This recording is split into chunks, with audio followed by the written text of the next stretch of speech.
Hello and welcome to The Sharpening. I am your host, Josh Peck. Well, tonight we are in part 3 of the Mark Flynn series.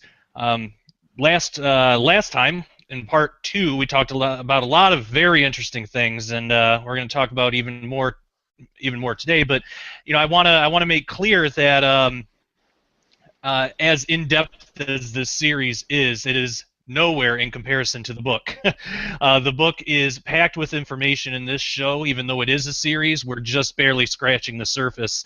So I would highly suggest getting the book and following along with the series to get the full scope of information. I know that has been my experience through recording this series, because I've read the book 2 or 3 times now, depending on which parts we're talking about. But I've read the book, but getting to talk with Mark Flynn about his information and hear it straight from him, and then also getting to see the images and everything from the video has even helped my understanding even more. So that would be my suggestion.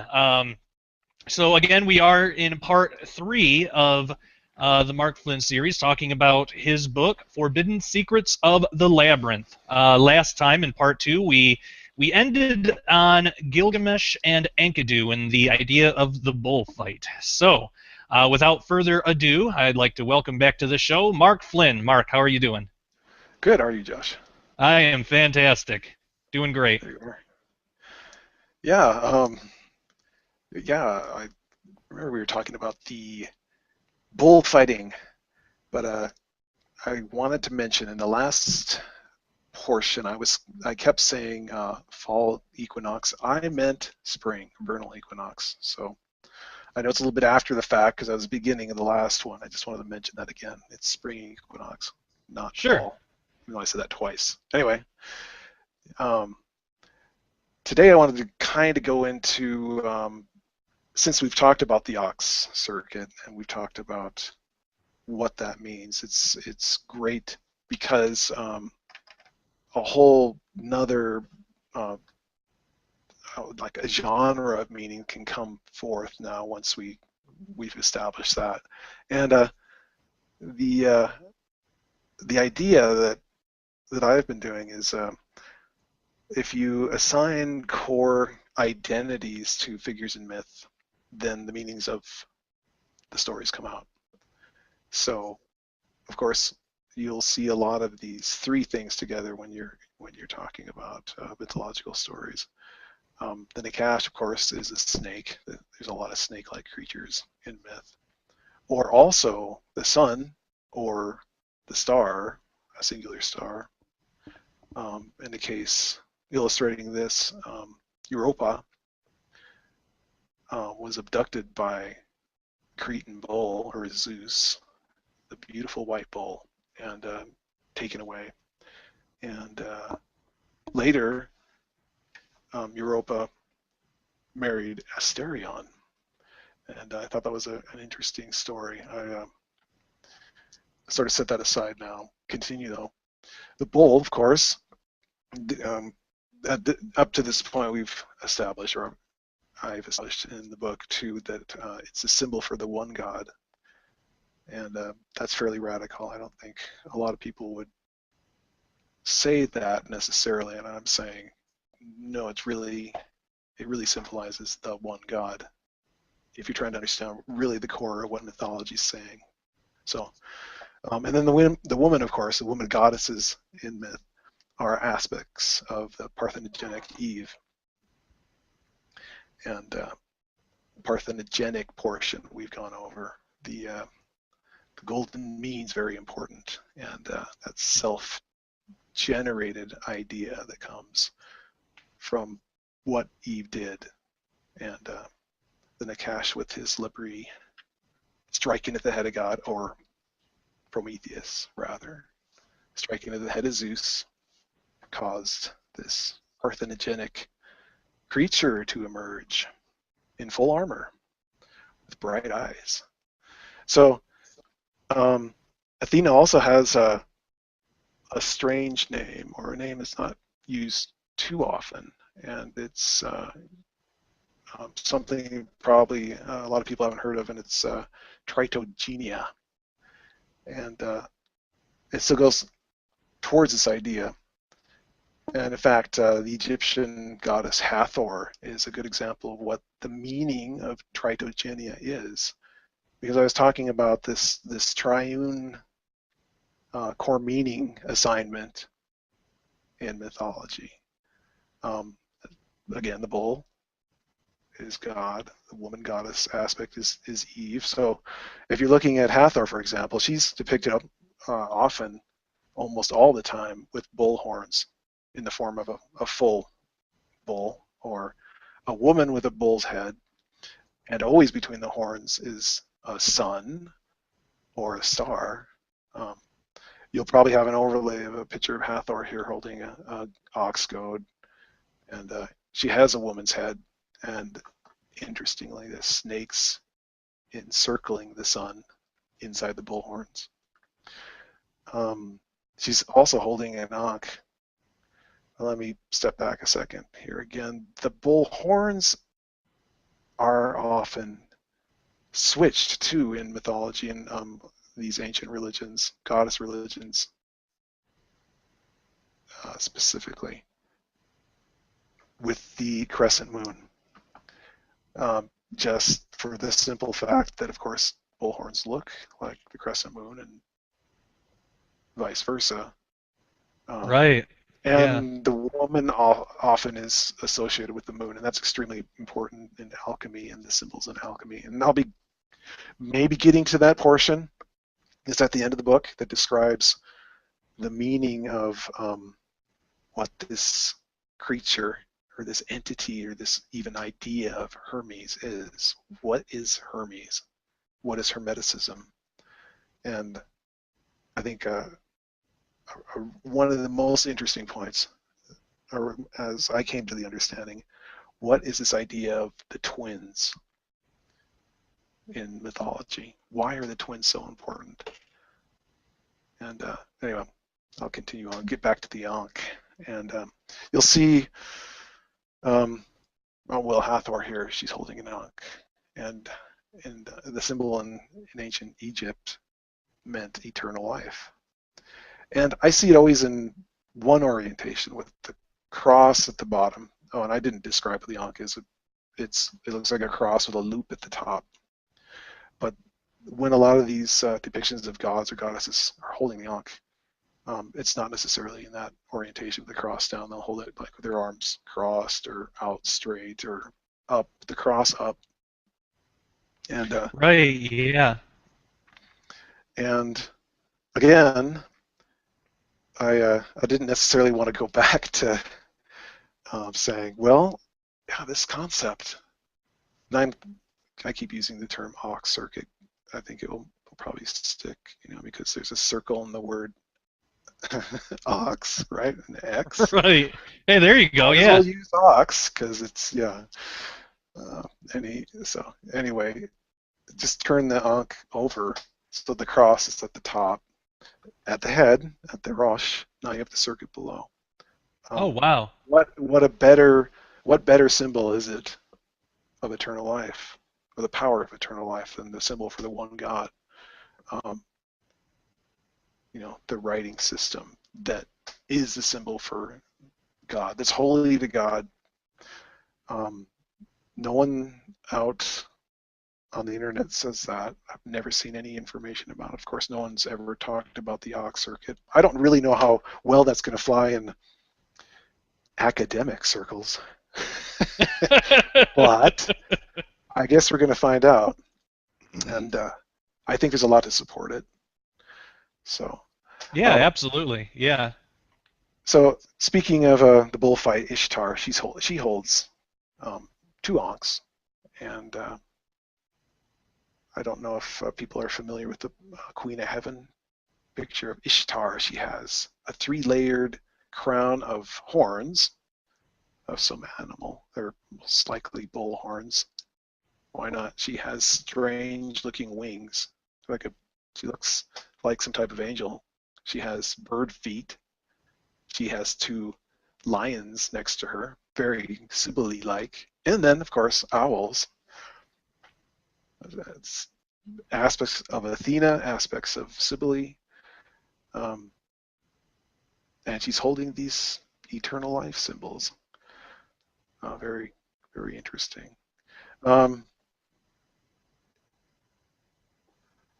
And from here, that concept of assigning core identities to characters in stories of myth can be done in modern media too. And I wasn't really sure if I wanted to talk about it, or if it would have been prudent to talk about this, but a movie that I like, in fact, I have all this in all the portions of the movie, the series on Blu-ray, and I watched them consecutively at Christmas time every year.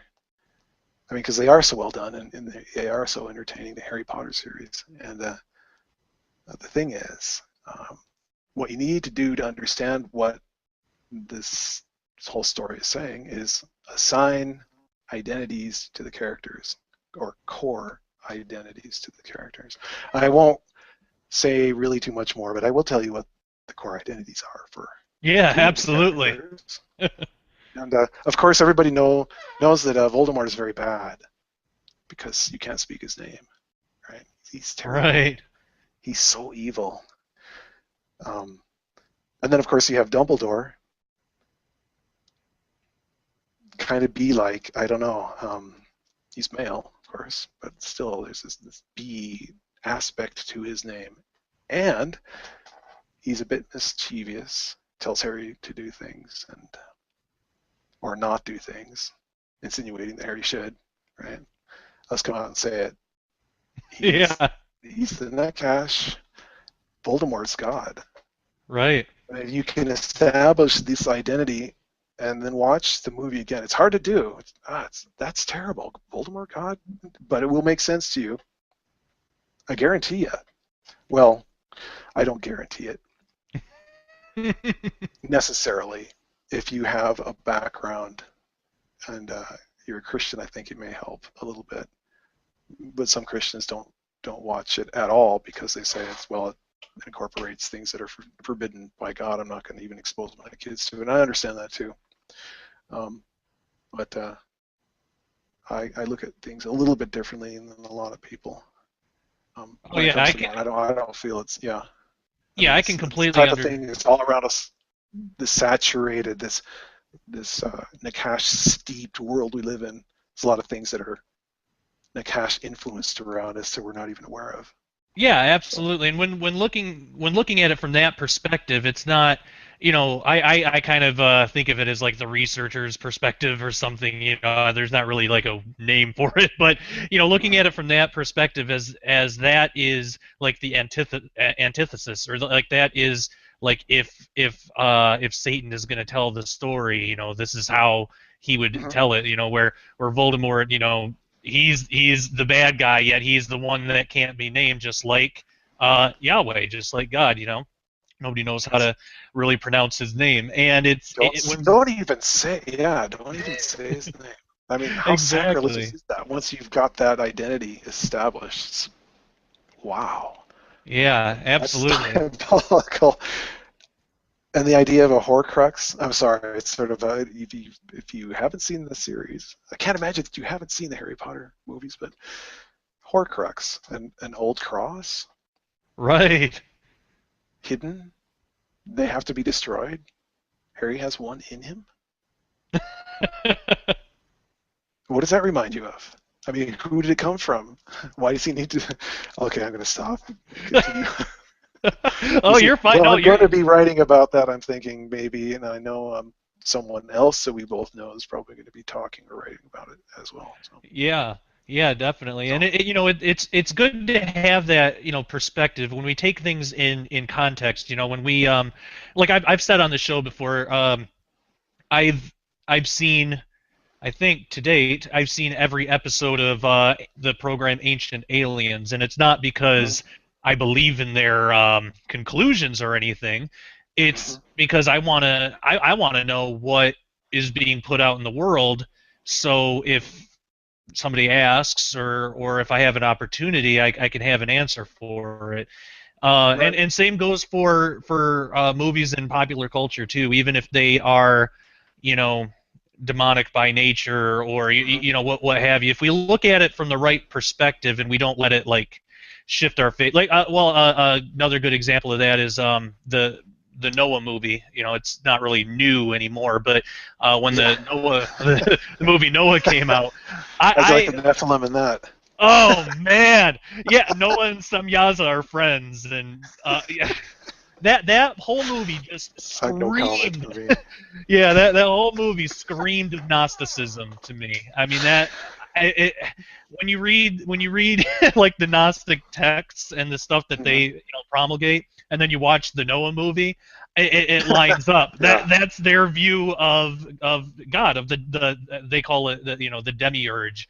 Yes, Um, Demiurge. Yeah. that's what that movie was promoting. It wasn't the biblical god. It was the demiurge, and the Nephilim, the which they confused a couple of things there, but they were like They the did, huh? victim. Yeah. Yeah. You think? Yeah, because the Nephilim were created by the fallen angels. They weren't the fallen angels. Those are two different things. And the whole six arm thing, I don't know what that was about. Maybe six fingers. Call I, them I the don't know. Golem, whatever. Yeah. Yeah, and the whole rock thing yeah, that blew my mind. But yeah, the whole that whole Fantastic. movie, like Rock I guy. knew I knew going into it I wasn't gonna like it because I heard enough about it, and I actually had Brian Godawa on. It was the very first video interview of the Sharpening. I had Brian Godawa on. I think that if I remember right, that was episode 24. But to talk about the Noah movie, so I knew fairly well what I was getting into, but I still wanted to watch it, not for entertainment value or to get any kind of doctrine from, but because I want to know what's being put out in the world. A lot, Right. Yeah, absolutely. Yeah. as terrible of a movie as it was, a lot of people went to go see it. So if somebody asked me what I thought, or if somebody asked me if there was any true Christianity or true biblical stuff in there, I wanted to be able to say, well, I saw the movie, and no, not really. It's mostly Gnostic, Yeah. Wow. If they have to ask you if it's Christian based, they're not going to understand when you say it's mostly Gnostic. Yeah, that takes some explaining. I usually don't Yeah. lead with that, but since I'm talking to Gnostic. you, Yeah. A lot of that Yaldabaoth in it. yeah, Anyway, so like getting on to myth though, and having core identity understood, there's also another aspect. There's an underlying theme that the Nikesh has that can be fleshed out if you step back a second and step back for a time and look at what myth is saying, and that is that the Nikesh has plans for this world um, that he's been implementing ever since the garden, but they're going to come to a head, I think, fairly soon. Um, but a really good illustration of this concept is the story of Apollo going to Delphi. And yeah, Delphi, at the time before Apollo went there, was ruled by Python. And Python gardened the Omphalos, which was the substitute stone given to Kronos, the father of Zeus, so right, that Kronos wouldn't swallow Zeus. And that's in Hesiod's Theogony, Origin of the Gods. And I won't digress to that story. I don't think we did cover that, but it's in the book. Um, Apollo went when he was young, and he eventually killed Python. And the word Python is interesting because it means to rot, and Delphi or Delphi is interesting as well because it means womb. oh And wow, the word dolphin, I mean, it's a fish-like creature. It's a mammal, but it's a womb fish, right? And the uh, the snake python lived in the ground, or chthonic python, ground dwelling, um, like the religion of Mithras That was a chthonic religion, inside of caves, underground. Strange, there's this underground sort of theme with a lot of these. But Apollo, the shining one, he went to Delphi, defeated the serpent there, and it became Apollo's oracle now. Well, why? Why would he do such a thing?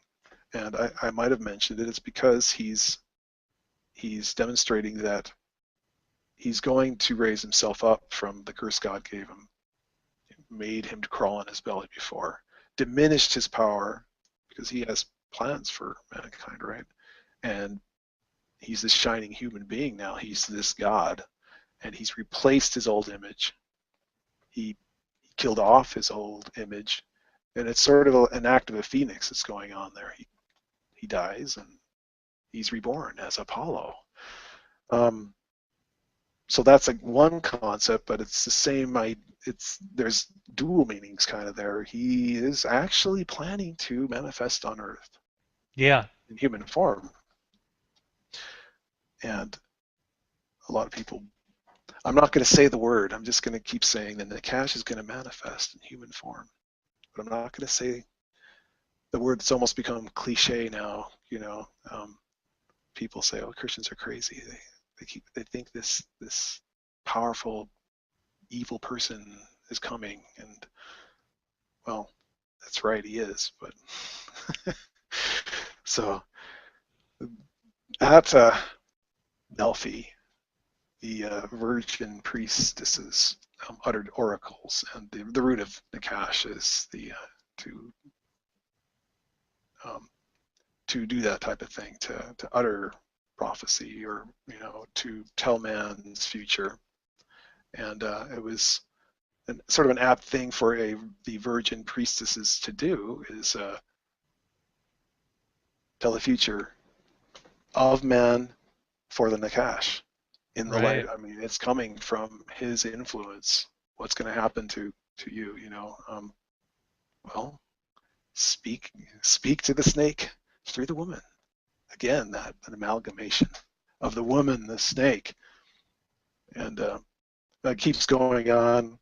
It keeps getting recapitulated myth in different forms. You don't necessarily have a snake. You may have the sun allegory, or the stars, or that type of thing, and the woman. But always the woman's there somehow. Or you'll have a woman goddess or a monster that has the upper body of a woman, and the lower parts of a snake, like Echidna. So another story that's very similar to Apollo going to Delphi is the story of St. George. The Masons love St. George. St. George is a patron saint of the Masons. So St. George, if you go to a book called The Golden Legend, written by Jacobus de Voragine in 1260, it tells a story of the town of Selene, which means flame. Selene means flame, or to burn. And they had a dragon problem, and they had to feed this dragon every day, or every some certain period of time, and they fed it goats. And when they ran out, they had to feed the dragon their children, or the dragon would come and destroy their town. So they picked the children that were for the dragon by lottery. And so, of course, there's a king there, and he has a beautiful daughter. And one day, because they were a fair kingdom, his daughter, the princess, got chosen. So the king said, well, anybody that kills this dragon, and saves my daughter, I'll give half my kingdom to.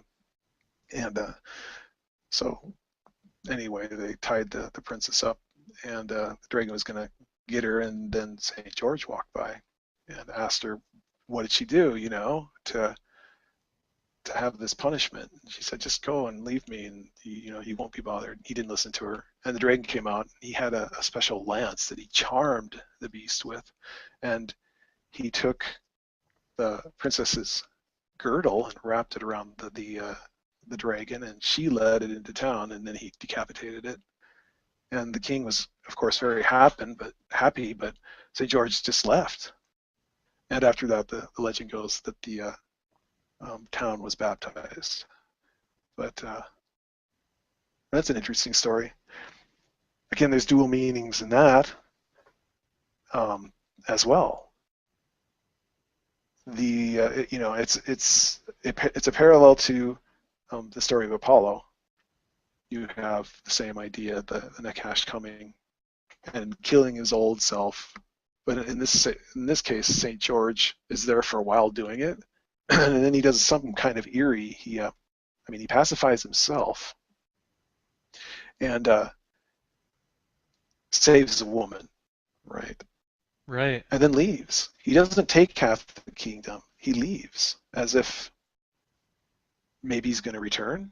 Yeah. It's kind of spooky, but the meaning it has, and this is sort of a lower level meaning, and I say, and I haven't talked about this either, but the Masons have colors that they refer to, and the Red Lodge is the Lodge of Understanding, and the Blue Lodge is the lodge that I think Albert Pike said it really well, is the lodge that the Masons are supposed to think they understand. Oh, wow. But they don't. And I don't think I have that reversed, interestingly. And I say interestingly probably way too much, but it is nevertheless interesting.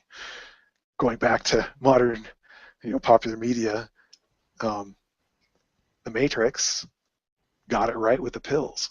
Yeah, absolutely. And Neo took the red pill. He stepped into the Red Lodge.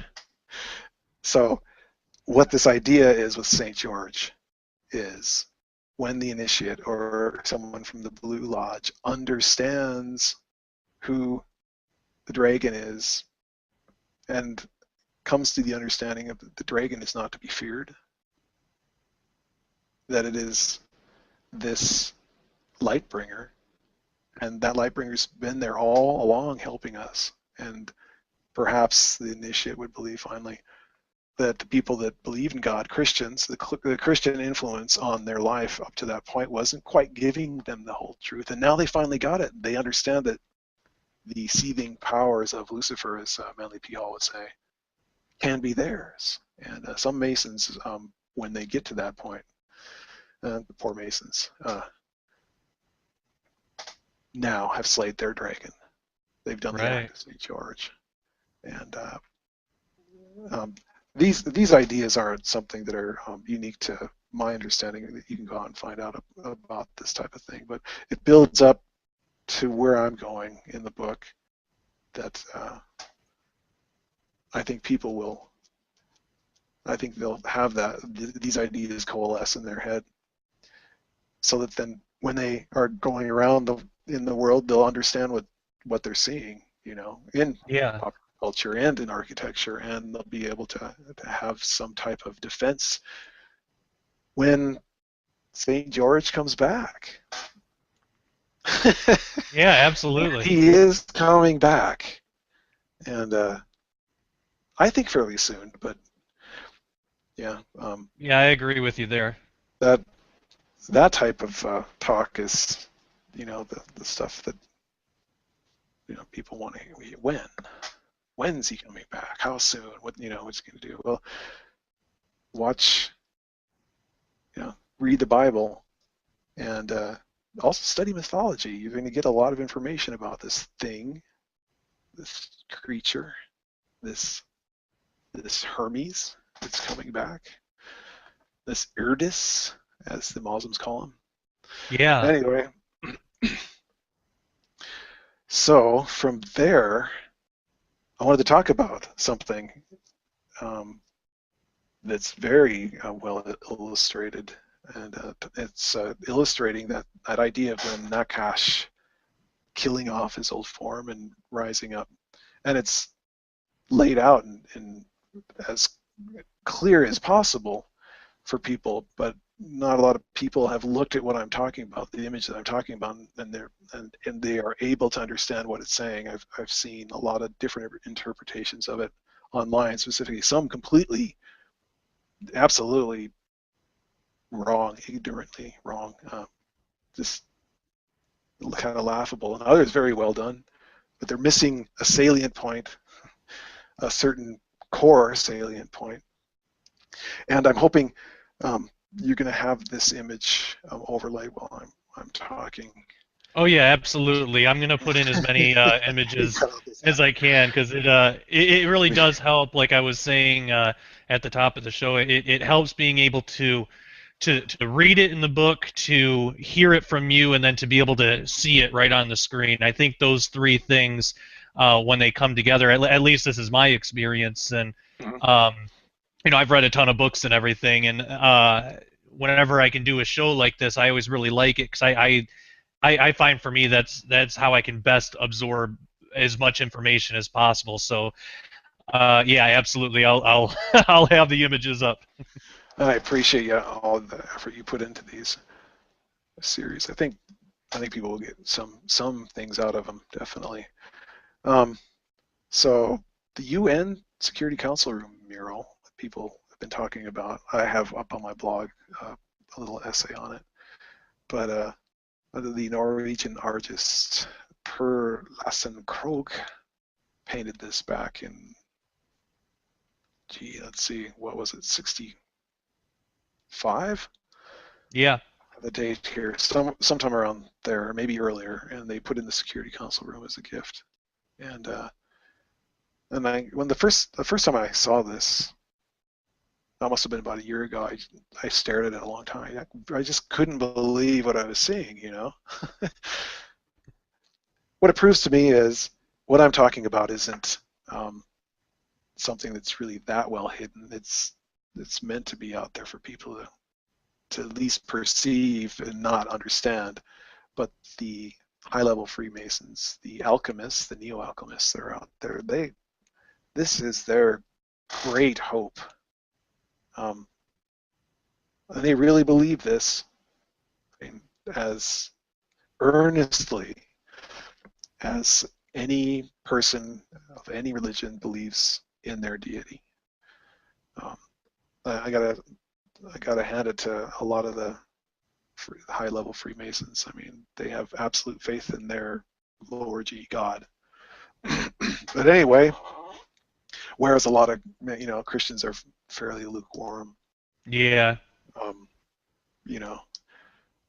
Maybe not so many, but I'm seeing that a lot now. It's anything's okay. No. Yeah. Anything is not okay. But the way this picture depicts the Nakash is pretty much what I've described already in the story of Apollo going to Delphi and St. John. You have the chthonic dragon here wrapped up in a gray death state with the sword it slew itself with in its own mouth still. So obviously this bottom portion here, when you're seeing this dragon, the dragon's killed itself and it's underground. You can see it's in a cave. And there's all these human figures that are kind of emerging alongside of him. And just above him, of course, you have this phoenix with its sort of a shell beneath it. And that is standing in front of this background of golden stars with this sort of darker blue background. And the people that are coming out of the ground here are going into that portal, the Asterion. So you have, the starry one, you have that concept accentuated here, the Asterion, right behind the phoenix. The double meaning there, right there in front of you. And then I noticed the circle that you have here. You'll have a brighter outside, the way the artist did this, and then he changed sort of subtly the coloring and the shading here, so that there was a circle that's around this mandorla, this almond-shaped center, and the idea, the circle, is a symbol for Apollo. You'll see a circumpunt. The Masons use it a lot, a dot with a circle around it, symbolizing the sun, or Apollo. It won't say Apollo. But notice where the center of the circle is. It's right above the little baby's head, which in turn is right above the head of the phoenix. Like, who's that? Oh wow, yeah. I wonder. And still, if you're not understanding the story well, you look up a little bit higher, and then they have the Pan-like figure in the branches there, distributing his Cydonia fruit out to the little girl there next to him, who's Wow, happily yeah. receiving it. That is in the UN Security Council room, and of course, behind them, I'm looking at the pictures, kind of small on my screen. You have the festival. Everybody's enjoying themselves, and the people sort of that are joining the festival are being released from their bonds, their slavery that they were in. And you know, of course, the attitude about whoever painted this, who he would think was the oppressor here. Right. So, I mean, it's really obvious that people have this information about what the Nakash has planned for mankind, even in buildings like the UN, and they're not perceiving it. It's done. It's put there, right there, in front of them, and they still can't see. If they read their mythology, though, and they can now, it's all out there for free. They may start getting a better idea of what this is all about. Yeah, it's really interesting that's in the UN building too, because that's Yeah, isn't that United Nations? exactly, yeah, that's where all the nations get together to try to, coexist and everything. And what does the end time figure do? I think that's interesting too, that you don't want to say the word, Uh, what's interesting is he's actually not referred in the Bible, in like Revelation or Daniel or anything as the Antichrist. The word Antichrist comes from. You said the word. I know. I was trying to think of a way to explain it without saying it, but I have to. Every time the Antichrist is referred to, it's lowercase a. It's not a proper noun, and it's talking about the spirit of Antichrist that goes out in the world. Right. It's not talking about the actual end time figure. And I guess it's an appropriate name, I suppose, but it is kind of overused to where I completely understand not wanting to use that word, because right when somebody hears that, they go, oh well, there's the kind of nutty idea of what that is and what we're talking about. It's thing. yeah, I mean it's the beast. It really is. I mean, the thing is a pretty apt term. I mean, what is it? I mean, God calls it a beast. It's a pretty nasty entity, whatever it is going to be. It's also going to be well received. Yeah. And yeah, I have more to say about that. I think I'll not digress because I could, but I won't at this portion of time. Anyway, this all leads me to the story of the labyrinth. Yeah, what you have about the labyrinth in the book, I found to be one of the most interesting topics that you covered. I don't want to say the most interesting, because I don't know if I could pick if I had to. It's the book all around is interesting, but this is something that I was able to really personally identify with, because I think I mentioned in part one that when I was a kid, maybe it was in my the episode with Paralandra, but I mentioned that when I was a kid, I loved Greek mythology, and I always found the Minotaur and the labyrinth especially interesting. Even as a kid, it felt like that there was something deeper going on, but I didn't know. I was too young to really get it, but it just felt like there was something deeper going on, and you really hit the nail on the head with this. So I'm glad that we're on this topic. Yeah, I'm thinking hopefully that me talking about it will kind of flesh out that chapter a little bit more for people. I think it's maybe a bit confusing when people read it for the first time, but I come out and really say exactly what's going on there. But I guess the best way to start is just at the beginning. The myth is that King Minos wanted to be a very powerful king, so he prayed to Poseidon, grant me power. And Poseidon in turn sent him the Cretan bull, which is Zeus in his bull form, the beautiful white bull. And King Minos really liked the bull, thought it was so pretty, he didn't want to kill it, so he didn't. And instead he killed one of his own. And this made Poseidon very angry. And so to punish King Minos, he made his wife Queen what was her name? Let's see, it's Pasiphae, I think it's pronounced Pasiphae, which means wide shining. Again, this woman's name in myth, something to do with being able to see, her eyes are open. And he caused her to fall in lust with the bull. And so she had Daedalus, the clever worker, fashion her a wooden bull. And that's how the Minotaur was conceived.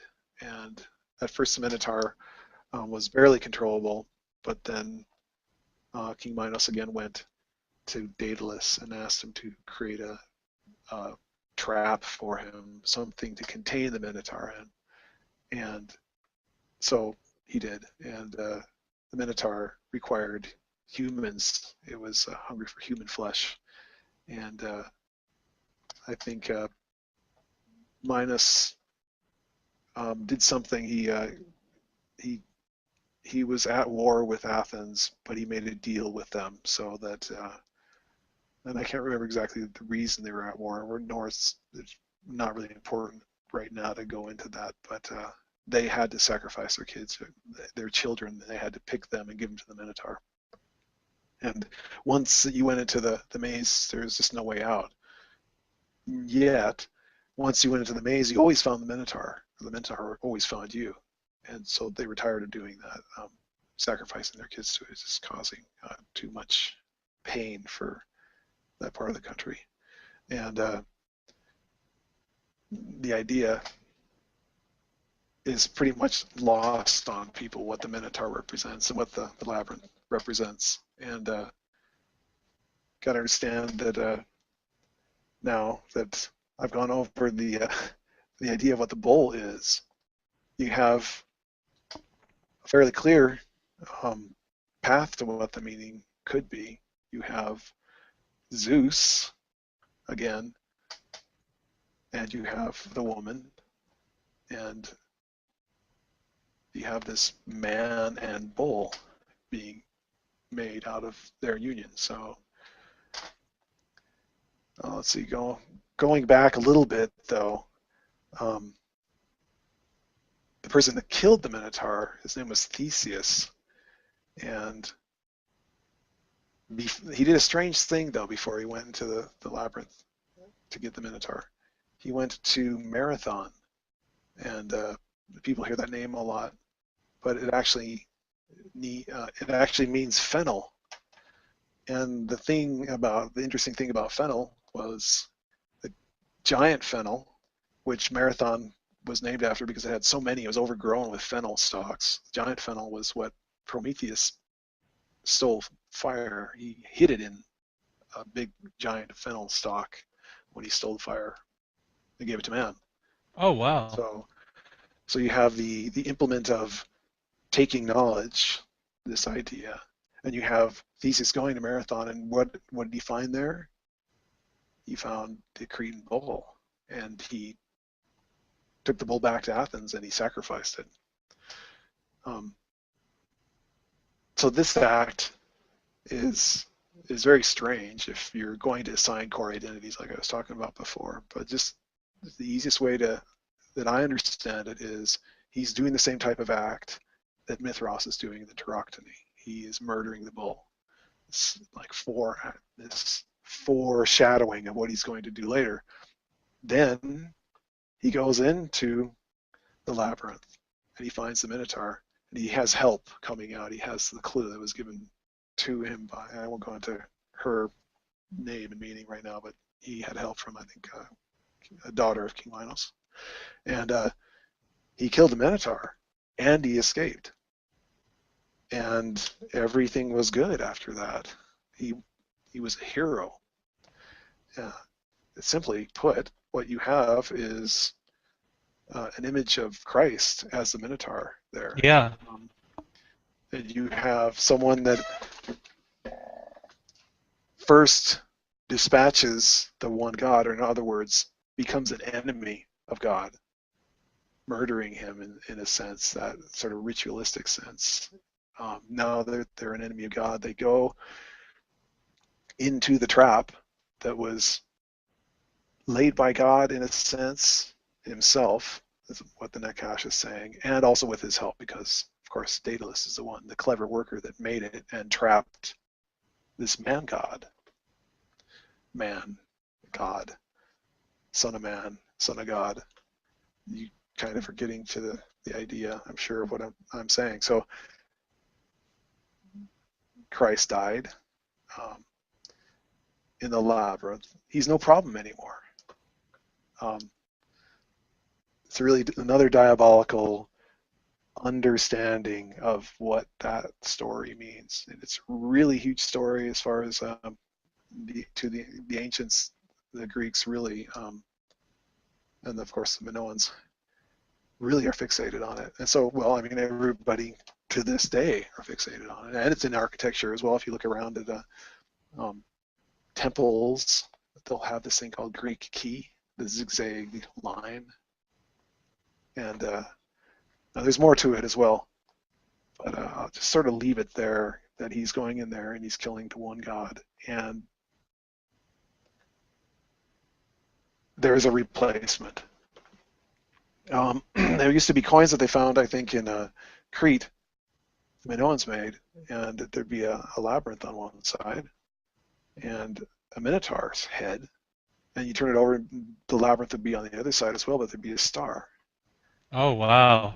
And people study mythology say, well, the Minotaur and Asterion are the same. The Minotaur was Asterion and vice versa.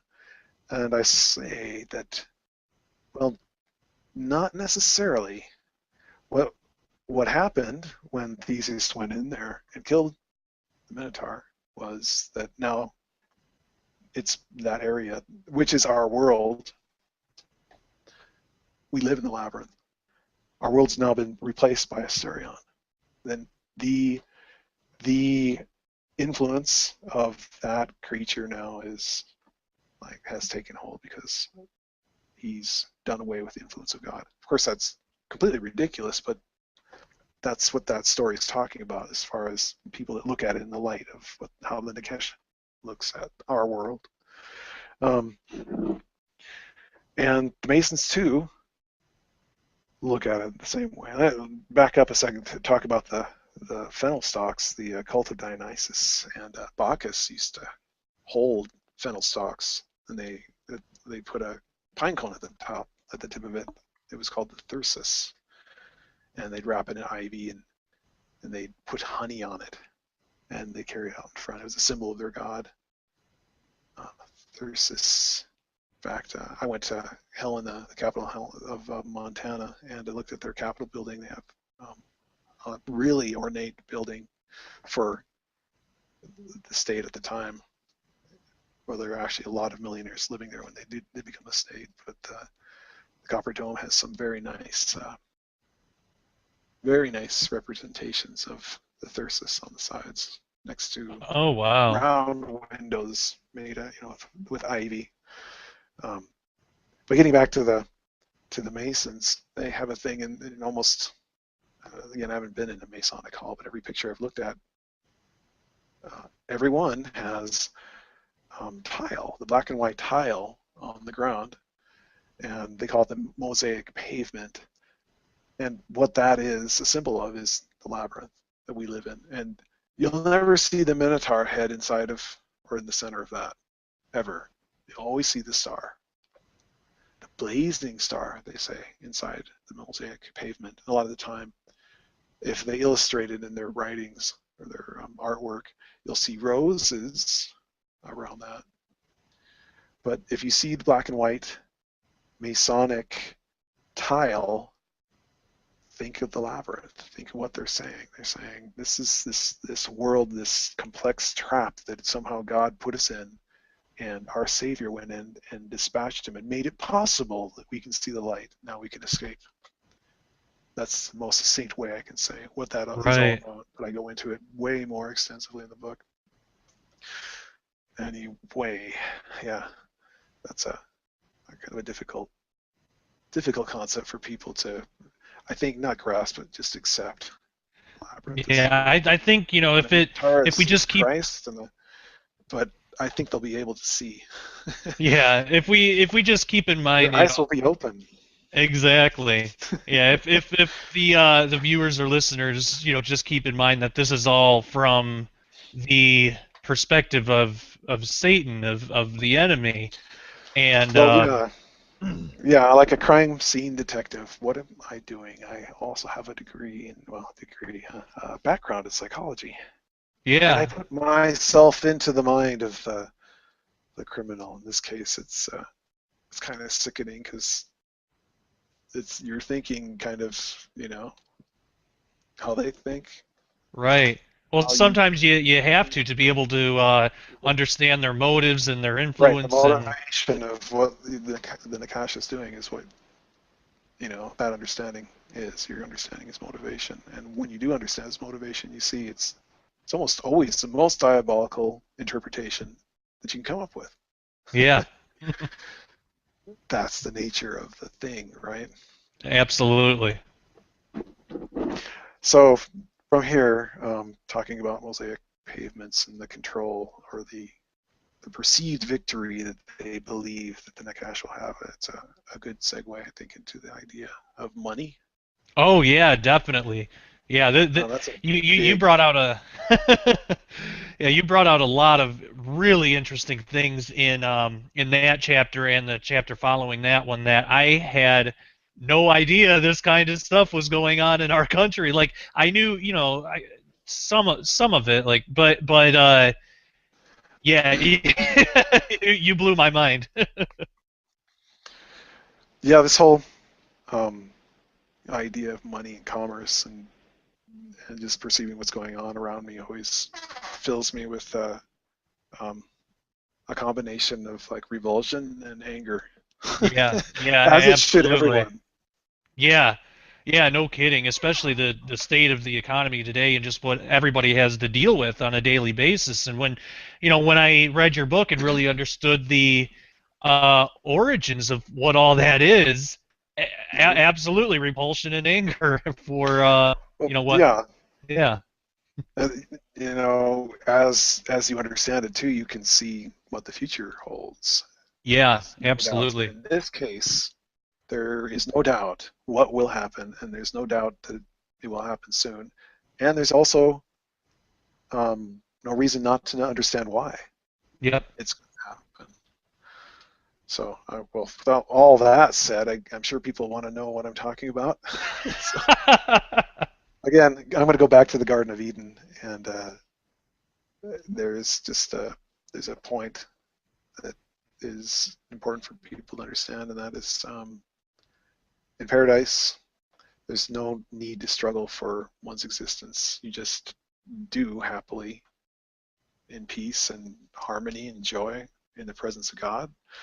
And God, after God left their presence, Adam and Eve's presence, then there is now the requirement for them to labor, to live until they die, right? And when there's more human beings on the earth, they find that they can't do everything that they would like to do in their pursuit of happiness, whatever they're having to do, raising families, and they find that others, who live around them, their labor can help them, and vice versa. And there just needed to be some type of way to exchange this portion of their life that they were doing, right? Um,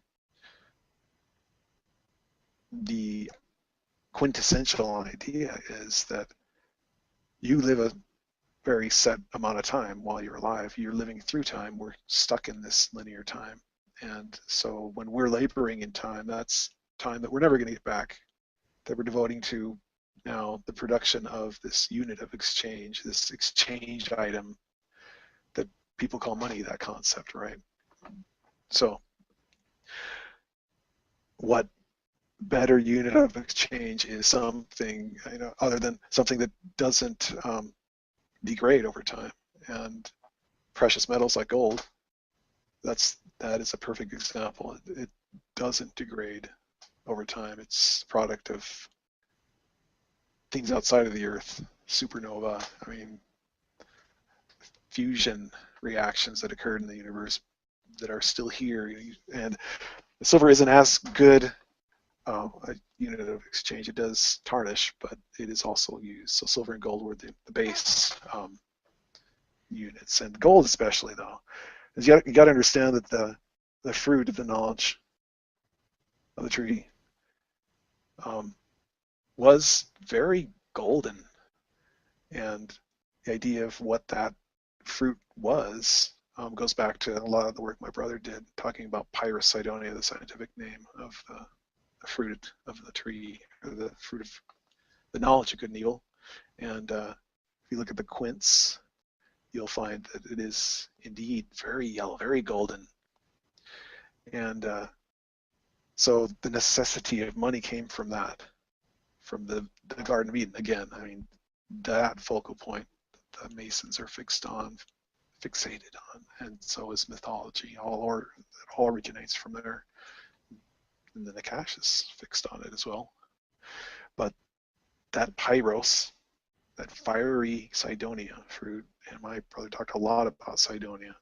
In Cydonia, the Secret Chronicles of Mars wrote so much about it. I won't talk about that, but the important thing I need to say, though, is the quince itself came from the word coin, from the Old English coin or the Old French coin. And I have an example of some usage of that, calling the quince a coin. And the interesting thing about that word, that etymology, is that it grew from the idea of the separation, again, the pillars, that wedge being placed between man and God. So how perfect is it that now a man or a woman works and they say to each other, I have this coin, this thing that actually looks like the Pyrrhus-Cydonia, right? That caused all this problem. And they exchange it. Here's a bit of my life because of what happened in Eden. And you accept it and give them what they need to live. It's a really basic idea. And there's other people that are talking, well, very few others that are talking about it. Specifically a woman named Anne Barnhart, I believe is her name. The one who burned some bacon on a Quran. She became famous for that. Do you know who I'm talking about? She's great. I watch all her stuff. Anyway, she puts her money where her mouth is. So, the Latin cuneus or cuneus means a wedge, and the Old French coin from the Latin cuneus can mean a wedge or a stamp, a piece of money, or a corner or an angle. So the idea of stamping money or taking like a sledge and actually smashing a piece of gold, it's very malleable, so it forms to whatever the die is. Even that act, that putting it on a wedge and coining, this is the same word. Wow. And it's interesting that it's that word can also mean an exterior angle or wall or other piece of masonry. The English wow, word yeah. coin, C-O-I-G-N, or a nook, or in the modern French, an interior angle. And from that idea to that word cuneiform, describing the earliest known form of written language or written expression in Sumeria. Right. Yeah. That word coin is very, very profound. So I think it'd be interesting, if you do any type of, commerce, or there's a lot of people do accept gold right now. They happily accept it, and you give them a $20 gold piece or whatever it is, and you look at them afterwards and you say, "Why are we doing this?" I don't think they get it, right? You'd get it. Right. Why are we doing this act? I mean, really, why? You're deep.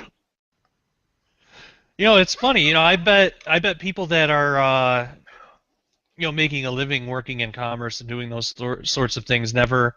I bet the majority of them have never really thought about it. It's it's something that I'm not even in that business. I've never thought about it really too deeply until recently, till your book, because it's one of those things. It's like an everyday part of life for everybody. We're born into it. We're born into this system, You were and we born have into slavery. yeah, and we have to deal with it. We don't know any different. We've never experienced anything outside of that, and a lot of times with things like that, it's hard to question because we just take it as is for the most part. And Mm-hmm. I through can through feel that reading. revulsion sort of rising up in my. Oh, I Can't wait hear to hear. you. So you have a private entity that I will get into that portion. Yeah, yeah, It's just sad and absolutely. pathetic that people don't perceive that and have Yeah, allowed it to come to the point it is right now, but it has to, unfortunately. But from the idea of a wedge between man and God, and the symbol of what money is, I think the quintessential goddess that personifies this is a goddess named Hecate or Hecate, and the Wiccans are into worshiping Hecate. And I have a picture that probably will appear here now, and it's very peculiar. This is a picture of the triple Hecate, and she's actually been built into an angle, a corner angle. It's emerging out of the side of her body. She's wearing on each of her three heads a Phrygian cap, and she yeah, has the solar rays coming out of her head. And the etymology of Hecate is interesting. It's Greek, and it's epithet of Artemis, which is the feminine form, the equivalent feminine form of Hekatos, which in turn is an obscure name for Apollo. It means far shooting, which is another name for Athena, the far shooter, the one that had the ability to destroy from a distance, maybe the goddess of war. She's specifically associated with commerce, and the Greeks used to pray to her, and as well as the Romans, for good luck in making money. And if it's said that if she receives those type of prayers favorably, that you will be granted money. You will become rich. So they have statues of Hecate built into their businesses, and it's interesting because the Muslims and the association with Isis and Hecate, and the reason the Muslim flag looks like it does. And I won't get into that story, but it's in the book, and it fits very well. And it's the irony of the ISIS phenomenon right now, right. and Yeah, the irony of it going on right around the city of Nineveh is very interesting to me. But going on from there, continue with the concept of money. Our United States really did understand the essence of money back when it was established. And the founding fathers that that people say were very devout and Christian. I can't really argue with that. I mean, it's to say that they were anything but that to most people is sacrilege. I mean, how can you? That is anti-American, and you're a terrorist or whatever the modern thing is now. They call people that say things that denigrate the founding fathers. But I'm not doing that. I'm being someone who thinks freely and thinks, I believe, rationally, and then looks at the whole picture. And what I see there are, I see that they were high-level Freemasons, many of them. And if that is the case, and they were acting on what Sir Francis Bacon and John Dee were excited about, right? Establishing the New World for a very peculiar and particular purpose, as Manly P. Hall said. They knew exactly what they were doing. Absolutely. But they were operating in a hermetic fashion. And this is complex. And this is difficult for a lot of people to understand. And this is very Nikashian sort of game that's being played. What they do is they establish the United States. They establish something first under the law of God, the facade that they are holy. Of course, you can't join a Masonic fraternity unless you believe in a creator. Then maybe they were understanding Christians, or Christians that did really have love for their God, had love for Christ, right? And maybe that changeover happened later, or maybe they never had. I don't know, but they were high-level Masons, and they did establish this country under, basically, if you go back, their Judeo-Christian values. Right. It's almost as if that it's done so that Satan, right, the Nakash, the serpent, can say, well, look at how this nation was established under your law, and look what happened. Look how it didn't work. Yeah. Which is ridiculous, but it's MO, the mode to do it, to get it to this point that we're at right now. And as if to prove, that Nakash is trying to do it, that God has, one God doesn't have it under control somehow. Manly P. Hall, I think I'll read this by him. It's from The Secret Teaching of All Ages that he wrote in 1928. And he said the European mysticism was not dead at the time the United States of America was founded. The hand of the mysteries controlled in the establishment of the new government, for the signature of the mysteries may still be seen in the Great Seal of the United States of America. Not only were many of the founders of the United States government Masons, but they received aid from a secret and august body existing in Europe, which helped them to establish this country for a peculiar and particular purpose, known only to the initiated few. So, the idea that the Freemasons were establishing this nation under God, it wasn't quite the way that they were planning. They were excited about the establishment of this nation, but for that peculiar and particular purpose, that was the goal. And what that peculiar purpose is, if you tell someone, they'll look at you like you're crazy. Right, yeah. After you're done reading my book, maybe you'll believe what their purpose is a little bit more. Or if you didn't have any idea, you'll definitely believe. Maybe. If you didn't have any idea, it may work on you. If you did have an idea, I think you'll definitely understand and believe that it's going to occur. I believe it's going to occur eventually. I don't believe that the United States is going to get any better before it gets any worse. Right. I remember Henry Kissinger standing at the floor of the New York Stock Exchange during the last crash in 2008. He had this look of glee on his face. You know what I'm talking about? Oh yeah. Oh yeah. Yeah. Know what he said? He was so excited. Anyway, at the beginning,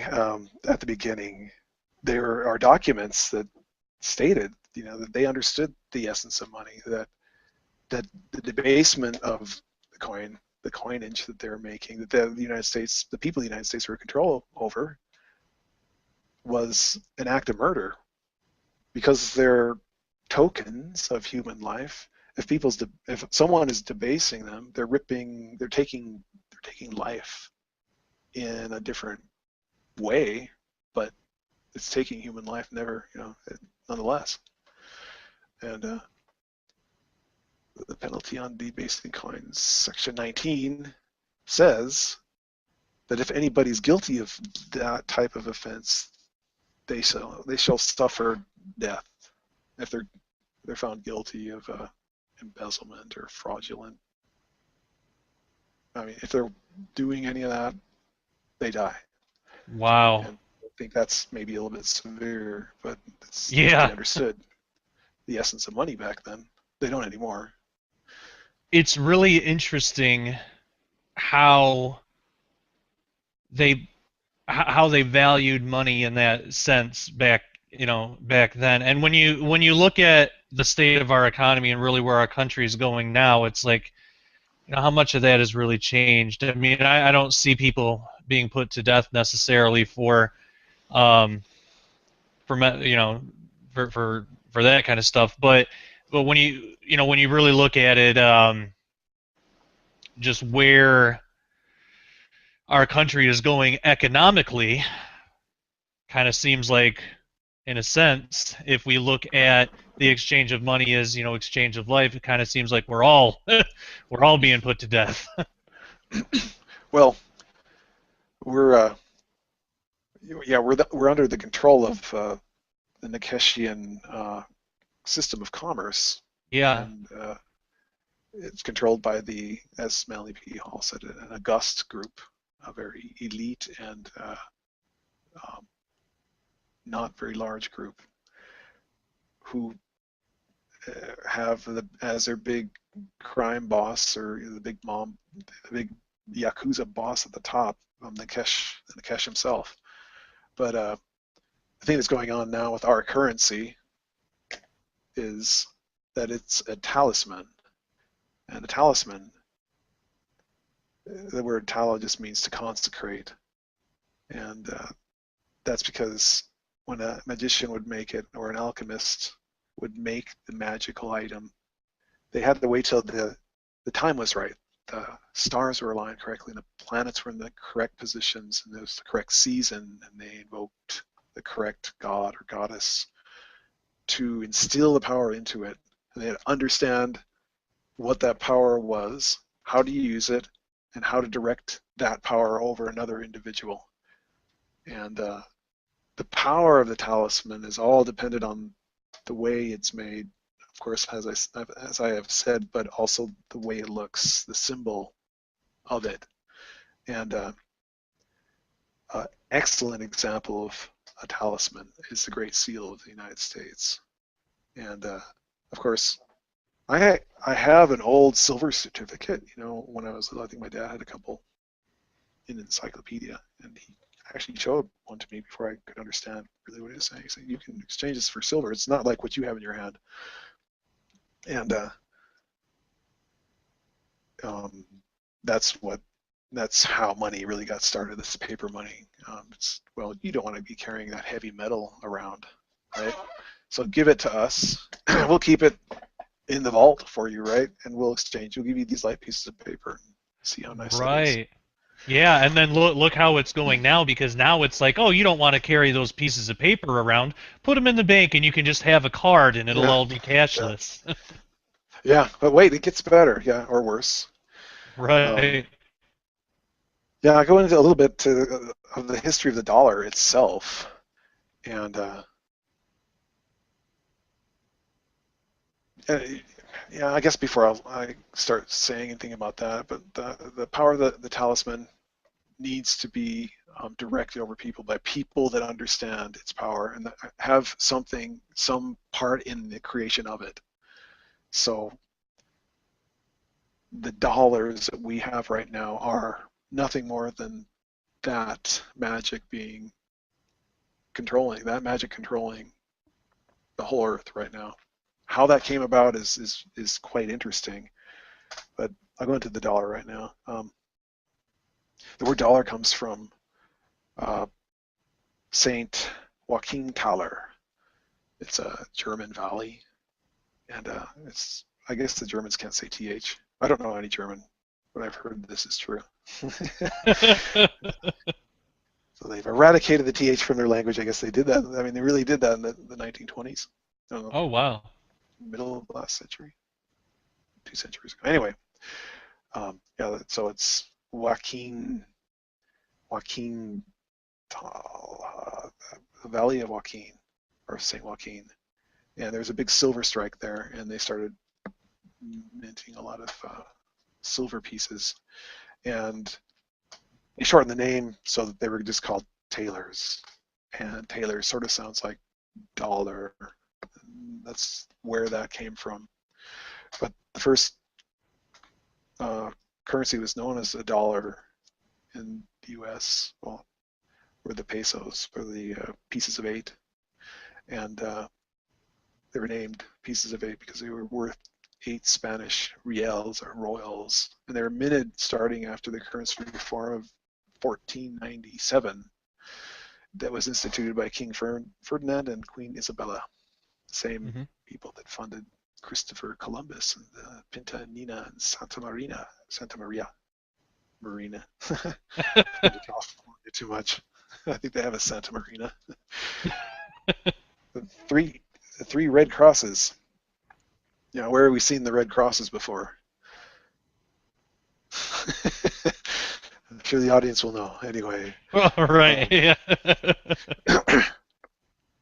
And the peso became the first world currency in the late 1700s, and they were used in the United States, or the New World, until the Coinage Act here in 1857, which outlawed the use of the pieces of 8 as legal tender. We had to start minting our own, and the Americans called the pieces of 8, though, up to that time, pillar dollars, because they had 2 pillars on the front side, I believe, and these were a depiction of the pillars of Hercules, and people knew what these were because Sir Francis Bacon had put them at the front of his new book that was called the New Instrument, or the Novum Organum, and I think that was published in 1620.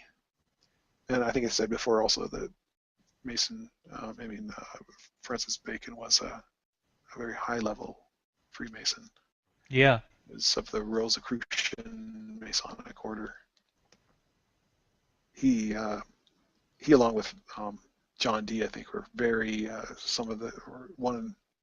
two of the most influential Masons in Europe who ever lived. But they were both very pro starting the new world. It was almost as if they knew that something great would happen,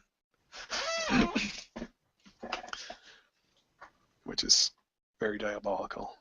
Yeah, absolutely. They're looking forward to. I mean, so great, but not something, of course, that they knew that would happen even in their lifetime or even generations later. I mean, it'd be way down the road. But that idea of pillars and money still accentuate the idea of where money came from, the need for money, the garden, and the separation event, that wedge idea.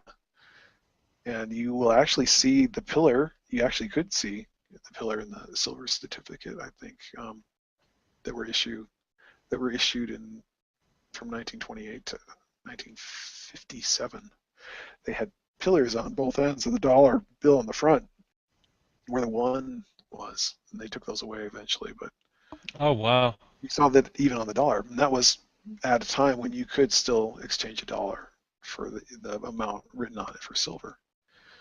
And the power of the talisman was added to the dollar in a very sneaky fashion. The Great Seal was added in 1935 by Franklin Delano Roosevelt. Again, he was a Freemason. And I'm sure people know that. I think Right. Roosevelt means field of roses, which is a very hermetic meaning for the name of a president. But in 64, the dollar was just simply no longer redeemable. I mean, you could not get the same amount in silver for it. Now, it was completely, people relied on this money, this currency that they made, this nothingness, this magic talisman. It had the full power of the talisman. Now people exchanged it for the same type of things they used to, for the ones that were exchangeable for the precious metal that they represented, and that's taken away completely, and they still operate in the same fashion. But now that gives the private entity controlled by the august few elite the power to do whatever they want. They can print as many of these talisman as they want and murder men on a scale unbefore seen in history, but people don't even realize it. When they're inflating your money, they're murdering you Yeah. and your family and your children, and their children, and people are fine with it.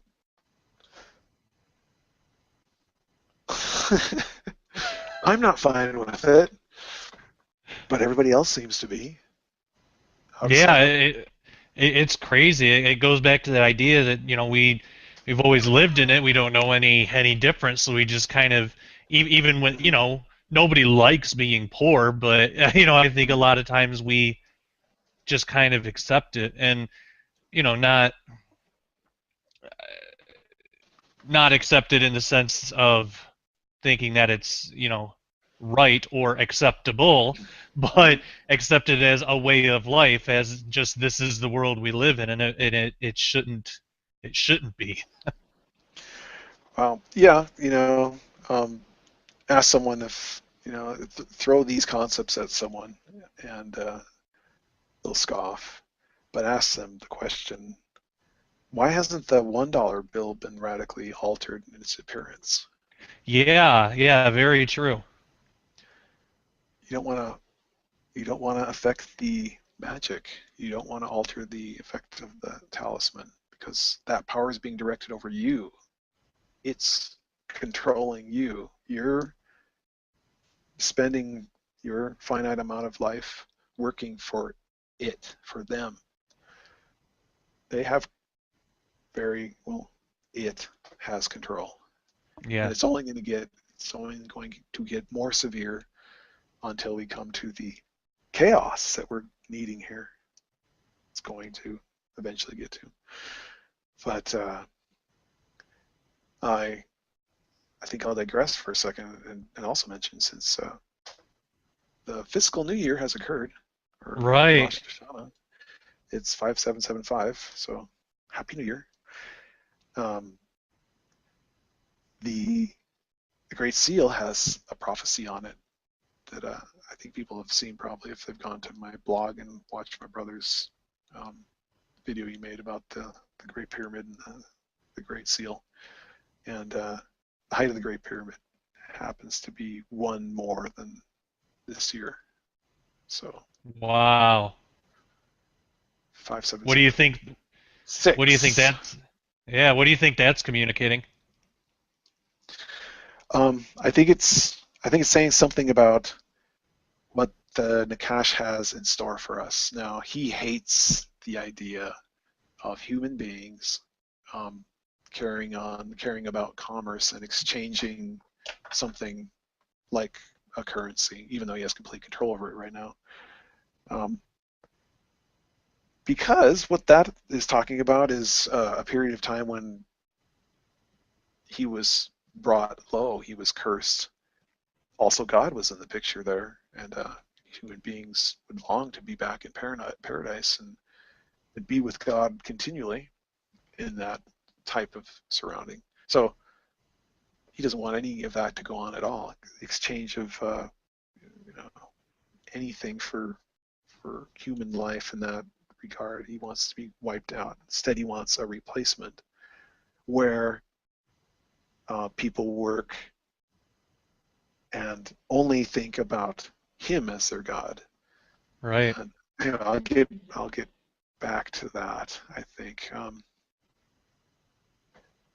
it leads to sort of the beginning of this idea of the eradication of the way commerce is carried out. People say, well, I mean, that will never happen.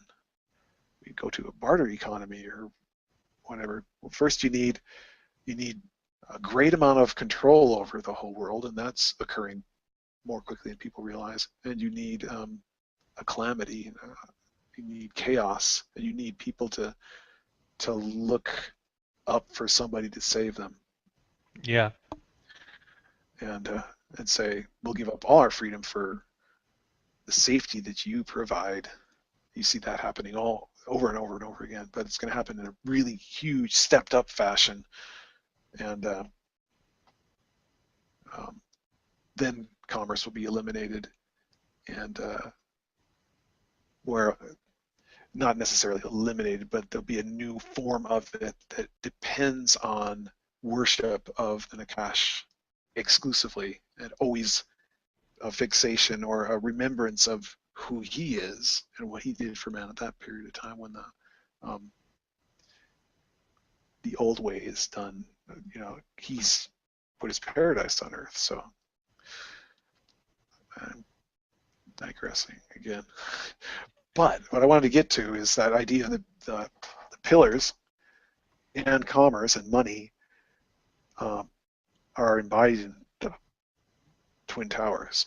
And when they collapsed, it was a beginning of a new era where the Nakashian plan was being set into motion. I don't think people think of that event in this way at all. Right. But if you're understanding what the pillar symbolism is, and how it's related to how commerce is carried out right now, it will seem fairly obvious, I think. A peculiarity of Twin Towers was that it was made by a guy who tried to imitate it artistically as Mecca, to make it look like Mecca. Wow. His name was Yamazaki. He died in '86, and so he tried to make the tower area and the place between it look like that big foyer where the Kaaba stone is in Mecca, and the Kaaba container, the big black container for the Kaaba. And at the center, he commissioned this German artist or sculptor, where there was going to be a big fountain before, when they were making this back in the early 70s. Like, I think it was the early 70s. And the German artist, I think his name was Fritz Koenig, he made a big, huge, spherical, sort of brass, golden, sectioned sculpture. It looked sort of like there was a man underneath it holding it, and the name of it was the spherical caryatid. He called it the Great Spherical Caryatid. And again, even the art that was at the Twin Towers had this idea of pillars. A caryatid is a female pillar, and it comes from the Greek caryatid, name for maiden that lived in the ancient town of Caryatid. The male counterpart for a female pillar, or a pillar made with a female, like, goddess, is an Atlas. Obviously, Oh, wow. Atlas Yeah. himself. There's a male god. It's an Atlas. A place where you can see, like, the quintessential caryatid is the Temple of Hathor. The temple was at Dendra, the Dendra complex in Upper Egypt, and I think I have a picture of that too. Hathor carotids or divine pillars are a big feature of that. And that's what that idea is. The spherical carotid, again, was the only thing that wasn't destroyed, I guess, well, it was one of the things that wasn't destroyed completely. It was damaged, and it was moved somewhere else. And the artist called it a beautiful corpse. And, oh, wow. So it's just this foreshadowing. It's sort of a prophecy that the Nakash is seeking to unite heaven and earth, but of course his heaven isn't what we think heaven is. It's going to be his final manifestation and control, and things will be better, right, for a time. But you know the story, how the story ends. Right. But he's coming as a human. He's going to have complete control, even more control than he has right now, if that is possible. So what is your opinion on where all of this is headed? When we've talked about a lot with money in the economy in America and everything, and we've hinted at end times and the thing. Where, in your opinion, and I know if I don't ask, my audience is going to murder me, and we don't want that. So, because I know they all have the same question I do. What is your interpretation or your opinion of where this is all headed? Yeah, the audience is going to murder you. Take your money. Yeah. If they can find any. Yeah. So, well, mathematically speaking, the eventuality of a complete, absolute, catastrophic collapse of the United States and world economy is obviously going to happen. Exactly when it happens, I think fairly soon. Fairly soon. What does that mean? I definitely won't mention dates. I think there's a symbol that the Nakashians, the neo-alchemists, the high-level Freemasons hold near and dear to their heart, that happens to be on our dollar bill, that has something to say about it. Yeah, I think a lot of people have gotten to the point where they're just hungry to hear some truth, because they are just tired of the satanic propaganda that they've been given since they've been born. Like, I think you mentioned, you're born into this. You just think it's just the way things are, but it's not the way things are. And I want people to know that. And until people understand that, there's nothing we really can do about it. Sort of that being said, I don't think there's any way that this is going to be averted, this collapse or this evil sort of control over man as chaos builds. But we all know how it ends. And I guess we could talk about pre-trib. And no, I'm not serious. It wouldn't be the first time we've talked about it on the show. Before this, or but no. So that's my take on it. Tell everybody who's willing to listen the truth. Tell them the most important thing they need to know, which is get to know Jesus. Absolutely. Get to know him. I can tell them other things like you should probably be drinking more water every day. Probably twice as much as you. Yeah, no kidding. And by the way, really get to know Jesus. That will help out a lot, tremendously. Speaking of life, and I guess know your enemies is something that's probably helpful. You have an idea what's going on, so then maybe there's less fear as it's going on. There's understanding. You can tell other people as well. So I guess with that, it's probably a good time we should stop this segment. Yeah. We won't go past the 2-hour mark with this. I don't think we have with any of these, but with all the images that you're putting in, I think I don't want to increase the time. It's much more than what 33.3 hours that it it took. Yeah, that was a funny coincidence, if such a thing exists, Indeed. and I don't believe they do. Exactly. But that's an interesting story there. So well, okay, for the people watching, when I was after part one, I edited, I got it all edited, and put the images and everything in there, and Mark was a big help on that too, and that's another. I really got to say, I really appreciate it. You've been such a huge help in every process of making this series a reality, and I've Well, thanks. I've never really had that before, and I can't thank you enough for that. It's been awesome. But yeah, going back to so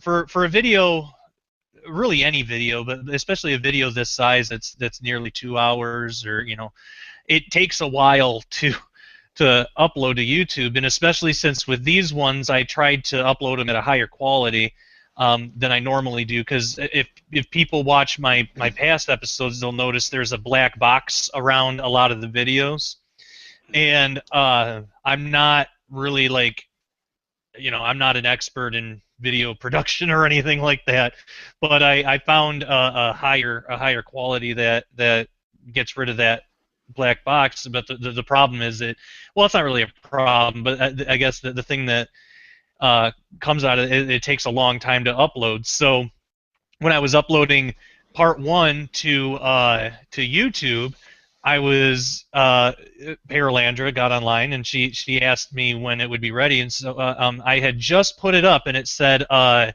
it would take 2,000 minutes, and because YouTube goes by minutes, and I told her, and she she did the math, and she's like, that's 33.33333 hours. I was like, wow.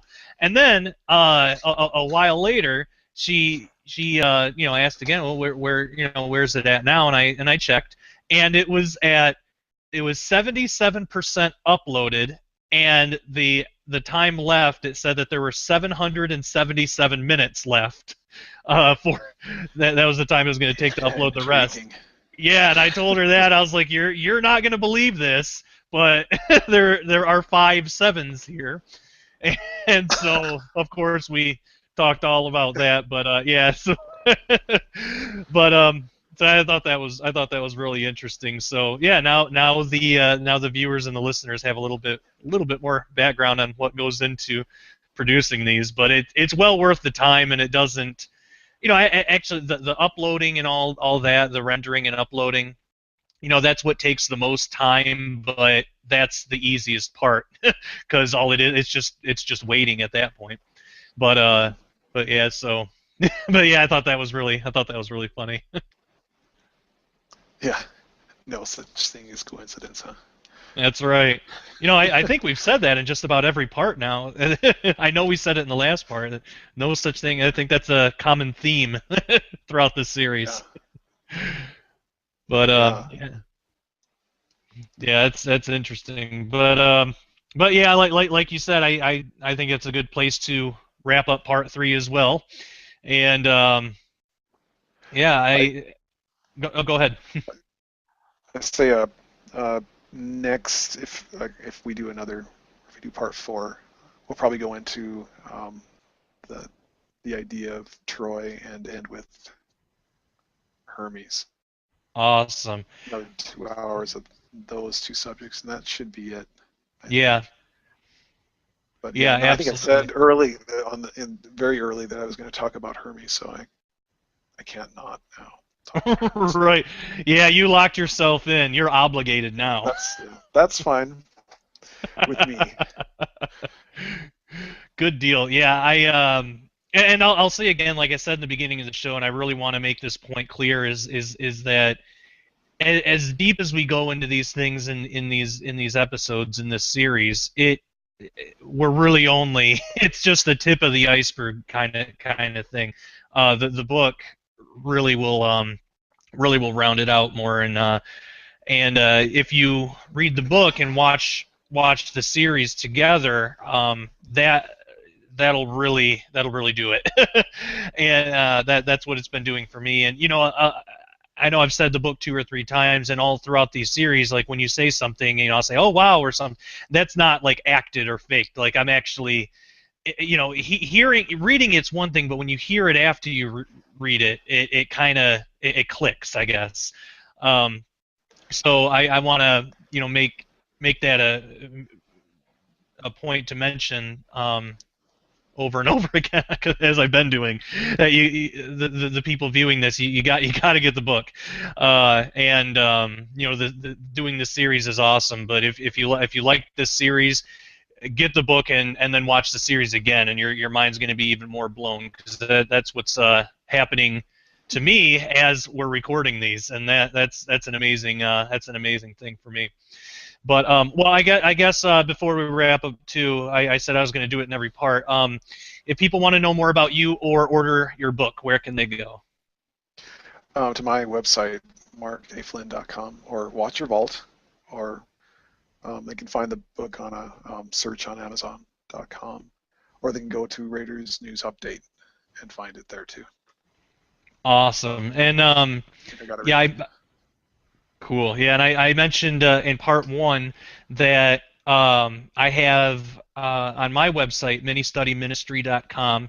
If you go there and then click on the sharpening, it'll have all the past episodes. But there will be a section that's the Mark Flynn series, so you can look on there to find these episodes, and underneath that is a link for to order the book. And it's not one of those things that, like, I don't make any money off of that or anything. It's just one more way to make it a little easier. So for people that are getting this from my website, it's right under the playlist, so you can't miss it.